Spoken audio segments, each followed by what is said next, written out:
dialog-dialog dalam Al-Quran ini. Begini persoalannya, apakah Anda itu menduga ketika dialog antara Tuhan, malaikat, iblis, Adam itu seperti ini dialognya? Tuhannya nongkrong di sana, malaikat seperti itu dikiranya? Ya enggak lah. Memangnya Tuhan tunjukkan gitu. Ya, iblis, ke dia. Manakah Allah tasjuda, kan gitu. Terus iblisnya bilang, ana khairum minhu, ya Tuhan. Bodoh sia. Masa begitu? Sampai sekarang iblis sebelum pernah melihat Tuhan tuh. Apa Adam pernah melihat Tuhan? Enggak. Jadi dialog apa itu? Itu dialog dikemas, namanya dialog teatris, supaya kamunya paham. Maka dialog bisa diolah bagaimanapun, yang penting sasaran kena. Jadi artinya jangan mempersoalkan dialog kok berubah. Ya memang karena dialog dalam Al-Quran itu adalah mendekatkan pemahaman supaya kitanya gampang pahamnya. Di dalam metodologi pengajaran fikih saja itu kan dibikin tanya jawab. Supaya apa? Supaya berimajinasi, ada dua bertanya. Apakah sholat itu?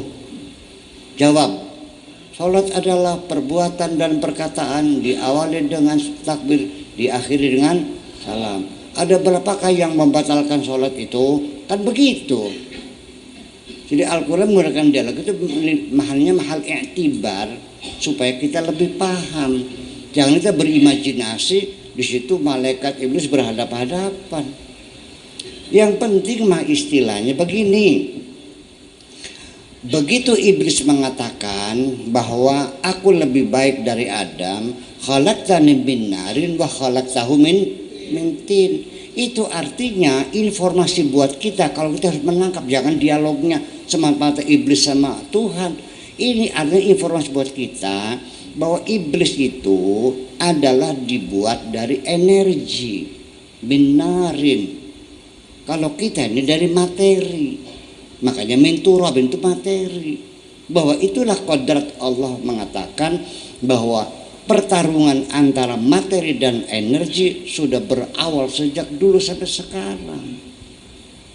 Makanya Allah membuat materi manusia, ya, iblis sebagai materi, sebagai energi negatif, dan malaikat sebagai energi positif. Kedua energi ini bertemu di suatu materi, saling menghancurkan. Dan ketika saling menghancurkan pada jeda waktu yang sama, disitulah kekuatan cahaya muncul. Listrik aja kalau dicopot positifnya ya mati. Betul enggak? Kalau tidak dibentur kepada materi bisa menyala, ya enggak juga. Maka hidup kita ini adalah dinamikanya seperti itu, pertarungan antara energi dan materi seperti itu. Jadi jangan melihat dialog ini. Nah inilah makanya saya mengatakan Al-Quran begitu banyak ayat-ayat motivasi itu tidak tersentuh. Kenapa? Karena kamu nyari hukumnya bagaimana, boleh atau tidak boleh, haram atau halal, itu aja. Padahal ayat-ayat motivasi memberi kita semangat hidup, kita bergairah, hidup kita nyaman, bahagia, nggak tersentuh. Akhirnya begini, bertengkar terus begini. Kalau bicaranya masalah fikih, orang kalau bicara fikih ujungnya bertengkar kok. Ya kenapa kita tidak kepada motivasi itu? Nih satu contoh dah.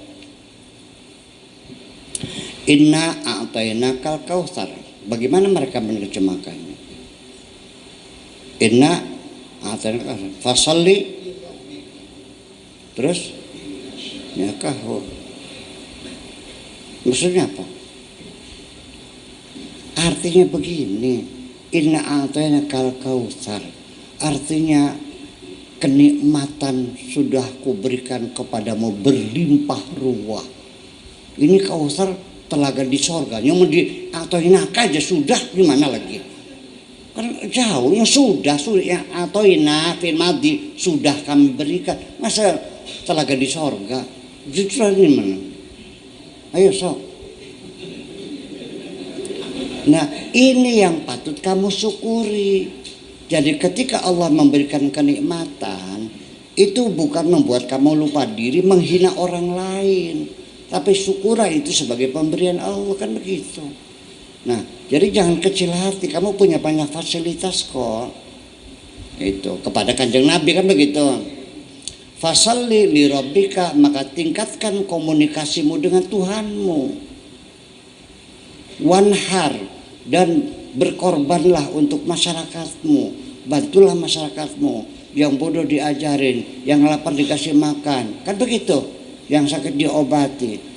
Inhar, berkorban, bantu masyarakatmu. Yang penting berkomunikasi intensif dengan Tuhanmu, dan kemudian berikan pengorbanan pada masyarakatmu. Nanti orang yang recokin kamu, yang membenci kamu, yang menggosipin kamu, wal abtar protol dewek, bukan? Ini kan motivasi. Paham, saya nggak usah takut dengan komentar orang. Go ahead, silakan jalan terus. Buktikan pengabdianmu. Nanti orang yang akan mengakuinya, dan mereka akan putus ini semuanya, akan tersungkur sendirian. Kan begitu salahnya. Jadi kita balas dendam itu bukan dengan kejahatan, balaslah mereka dengan kesuksesanmu yang gemilang.